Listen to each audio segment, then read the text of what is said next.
បាទសូមមាសកាថ្វាយគោគុណចាស់គ្រប់អង្គហើយនឹងសូមរានពរញញាតិបរិស័ទប្រុសស្រីអញ្ចឹងនាថ្ងៃខាងមុខអាត្មាភាពបានធ្វើនៅក្នុងកម្មវិធីបុណ្យធម្មយាត្រាពេញបុណ្យប្រកេនតេយទានប្រសងមានចំនួន2វត្តវត្តទី1វត្តកំពង់សាឡៅនៅក្នុងខេត្តព្រះវិហារវត្តទី2វត្តព្រះវិហារធំនៅសស100នៅក្នុងខេត្តកញ្ចេះអញ្ចឹងថ្ងៃនេះបានញោមពីរក៏មានសទ្ធាជ្រះថ្លាយកអង្គមួយក្រុងមកចូលរួមណាអញ្ចឹងកម្មវិធីយើង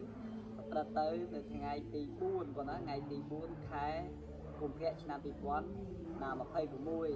អញ្ចឹងគឺ